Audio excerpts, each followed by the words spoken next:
అదే విధంగా దవాఖానకు పోతే బిల్లులు కట్టలేక ఆస్తులు అమ్మి ఆలి మీద ఉన్న తాళి కూడా తెగ నమ్ముకునే పరిస్థితి ఉండి రాజీవ్ ఆరోగ్యశ్రీని దెబ్బతీస్తే ఇందిరమ్మ రాజ్యం వచ్చినప్పుడే ప్రజాపాలనలో 10 లక్షల రూపాయలు పేదవాడి వైద్యానికి ఉచితంగా అందించి ఇవాళ పేదల్ని కాపాడుకొని అక్కున పెట్టి చూసుకుంటున్న ప్రజాపాలన ఇవాళ అంతం కావాలని కుట్ర చేస్తే ఈ పేదలకు వైద్యం అందించేటోడెవడు, పేదల ఆరోగ్యానికి 10 లక్షల రూపాయలు ఇచ్చేటోడెవడు?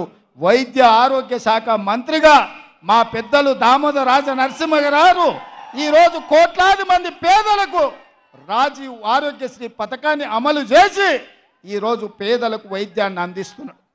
అదేవిధంగా మిత్రులారా, కట్టెల పొయ్యితోని కష్టాలు పడుతున్న మా ఆడబిడ్డలు ఊర్లలో మా కొత్తగా వచ్చిన కోడళ్ళకి తెలియకపోవచ్చు కానీ వాళ్ళ అత్తలను అడగాలి. వెనకటికి కట్టెల పొయ్యి ఎంత కష్టమవుతుండే, సగం దినం కట్టెలేరకరానికనే పోయే పరిస్థితి ఉండే.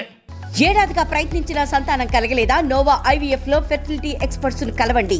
మాతృత్వం కల నెరవేర్చుకోవడానికి ఉచితంగా సంప్రదించండి.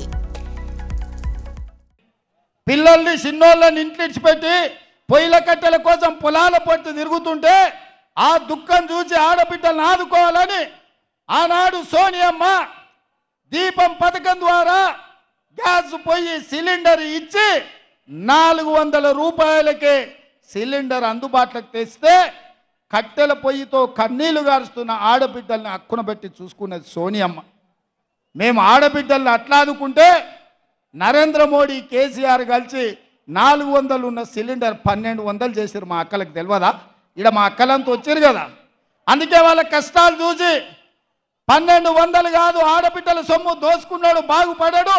అందుకే పేదింటి ఆడబిడ్డలకు ప్రతి ఇంటికి 500 రూపాయలకే సిలిండర్ ఇచ్చి ఆడబిడ్డలను ఆదుకొని ఇవాళ ప్రతి పేద ఆడబిడ్డ కళ్ళల్లో ఆనందం మేము చూస్తుంటే వీళ్ళ కడుపు కసిమసి అవుతున్నది. కేసీఆర్ కడుపు, నరేంద్ర మోడీ కడుపు.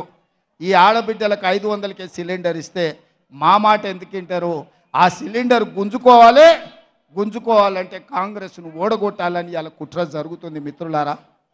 ఇదే కాదు మిత్రులారా, వ్యవసాయం ఉన్న వాళ్ళకే ఉచిత కరెంటు, పొలం ఉన్న వాళ్ళకే ఉచితంగా ఇస్తే భూమి లేని మాలాంటి పేదలకు మా ఇంటి కరెంటు బిల్లు తడిసి మోపెడవుతుందని మా పాదయాత్రలో చాలామంది పేదోళ్ళు వచ్చి చెప్తే మేము ఆలోచన చేసినాం. పార్టీ అనుమతి తీసుకున్నాం. రాహుల్ గాంధీ, సోనియా గాంధీ గారితో మాట్లాడినాం.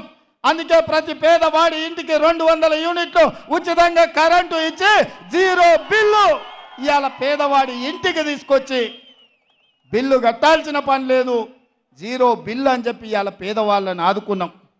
ఇవాళ పేదవాళ్ళ ఇంటికి కరెంటు వెలుగుతుంటే పేదవాడి కళ్ళల్లో ఆనందం చూసి ఓర్వలేని కేసీఆర్, నరేంద్ర మోడీ కుట్ర చేసి కాంగ్రెస్ను ఓడగొట్టాలి.